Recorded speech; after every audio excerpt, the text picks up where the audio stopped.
Hey everybody, welcome back to the channel. Welcome back for another Walking Dead video for the ones who live. Today's video I want to go over some Easter eggs that have been noticed in the first episode and then the opening credits of the ones who live. And I think what they're doing with the matter of teasing us possibly, because there has been confirmed Walking Dead character returning to this series, because I did a video about that, so be sure to check that out. But I believe with the Easter eggs that we have been seeing, and I'm going to kind of go through them a little bit here and there, but with the amount of anticipation that built up around the show, and with the possibility of seeing crossover characters come, and with how some characters were left in their own spinoff, how we could see them show up in this series. Now, everyone believes, and has good reason to believe, that the crossover character that we could possibly see is Morgan, just because of the way they left his story open-ended in his exit from Fear the Walking Dead, saying that he's going to go look for Rick. And that makes the most sense. Now, apparently Scott Gimple saying that this could be someone that we don't expect, but I really believe that they don't bring Morgan back, it wouldn't make sense. But then again, we could see possibly some random character from the past that we've forgotten about that shows up again after all these years, possibly thinking he was dead. And one character in particular I'm talking about, but I don't think they'll do it, is Heath. Now, Heath, we all know he disappeared way back in Season 7. And from what I understand, the actor does not want any part of it. He has since left all this. He doesn't want any part of it again. So to see him come back and reprise the role of Heath is very unlikely unless they do it in Walker and they just recast the Walker and have someone that sort of looks like him. But you can kind of erase any distinctive features with the makeup of being a Walker. So that's probably out. The chances of seeing Daryl probably pretty slim because he's still in France doing his own thing on his own series, but we got Maggie and Negan also in their own series. So I really think the most logical choice is Morgan, and here's where I'm going to kind of break it down into where we have seen some Easter eggs that kind of point in that direction. Again, like I said, Morgan, his ending from Fear the Walking Dead was left open-ended, specifically pointing at going to look for Rick. And so this is where I'm going to kind of break it down to where we can possibly see him come back. Going into that first episode of The Ones Who Live, there is a specific scene where we have Okafor, Pearl, and Rick all out on kind of their own individual little scouting mission. And they go to this location, and at first look, this location doesn't appear to be anything special, just the ruins of the city that surrounds the CRM. This place actually does turn out to be something pretty significant, as Okafor has talked about his past and the things that he did. He admitted to being at least in on the bombing of Atlanta and the bombing of Los Angeles, and his intention to bomb Philadelphia, but then kind of making a U-turn because him and his wife kind of come to a decision after it was revealed that his wife is also a member of the armed forces, particularly a Marine, and she's within this stadium with 4,000 other Marines, and they do reveal that he ends up making a choice to bomb that because those Marines were all being staged to go into Philadelphia to wipe out anyone that survived any bombings of any other particular locations as an attempt to kind of get this outbreak under control, which we all know did not work. But as they're in this stadium where this meeting's taking place, because we do get kind of an open shot revealing what this place is, what it was, but when they're in this stadium, they're having this conversation how Okafor wants to have Rick and Pearl be a part of a rebellion, more or less, that he's building within the CRM because he doesn't like the way that the CRM runs. He does not like the A and B systems.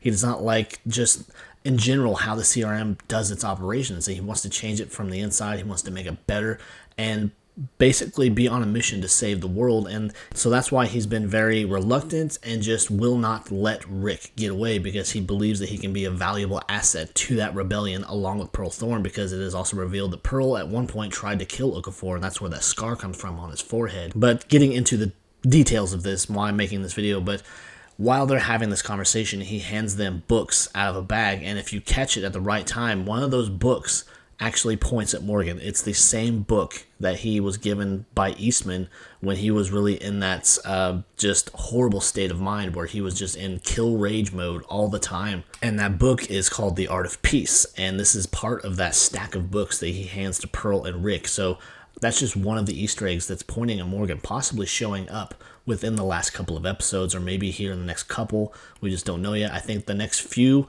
are really going to be focusing around Rick and Michonne, because as it was revealed, they did find each other at the end of that last episode, and it was completely by accident. Michonne had shot down this helicopter with the help of her new little group, and Michonne was going and taking out all the other fellow soldiers that were with Rick until she got to Rick, removed his helmet, and saw it was him, and just that's how the episode ended.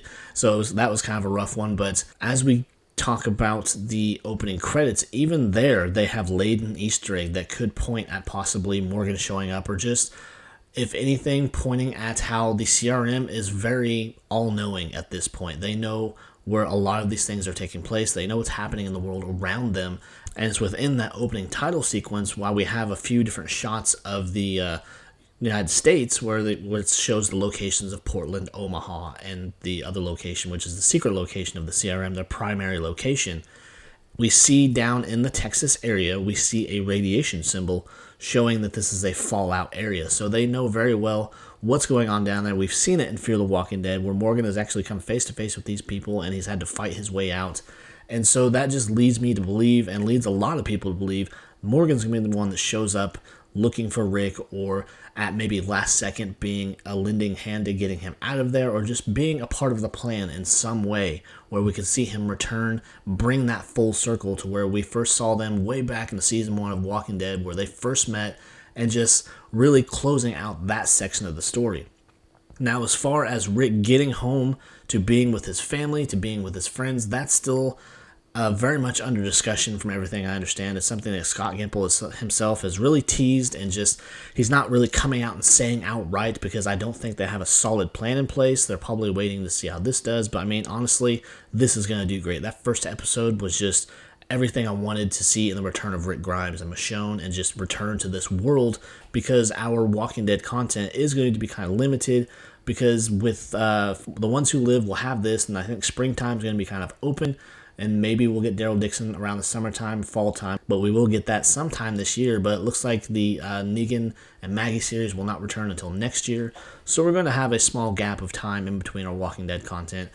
But that's just the little theory I wanted to discuss, and just point out these Easter eggs if you did not see them, and just kind of hype up the possibility of Morgan coming back. I think it would be great for the series and great for his and Rick's characters to see them come back, and it would surely be a surprise to Michonne, which would be funny. Plus, it all kind of traces back to the Daryl Dixon series, where Carol and Daryl are over the radio, and we hear Carol say that someone has come back. It gets kind of scrambled there for a second, and with her tone of voice, it would make sense too that Morgan came back. It's not a big deal. It would not be the same if Rick and Michonne showed back up. There'd probably be a lot more urgency in her voice, and just really trying to get Daryl to come home while she has him on some kind of communication wavelength, and just try to get him home, because that would be more important than him continuing on his mission, because at that point his mission will be over. But also there's the possibility, and I don't think this is actually going to happen, because I feel like I read that the actor who played Dwight has since signed on to another project, but also the possibility of Dwight coming home, because it was discussed at the end of his run with Sherry on the end of the Fear the Walking Dead that they were going to return to the sanctuary and rebuild it to what it's supposed to be. But I think that's probably far less likely as far as someone returning back to Alexandria. I want to say, and I want to believe, that it's probably going to be Morgan. And again, because that would make the most sense, and I think it would make the fans the happiest, aside from Daryl and maybe Carol and a handful of other characters possibly showing back up to close out the story. But anyways, that is the video. I wanted to throw your guys' way, see what you think. If you have the same theory, you have some other theories, please be sure to leave a comment down below. I want to know what you guys have to say. So please leave those comments, leave those likes, and of course, if you feel so inclined, please subscribe to the channel. I'd really appreciate it. Help me make that push to 1,000 subscribers this year. It would mean the world to me. So until next time, guys, take care. Bye.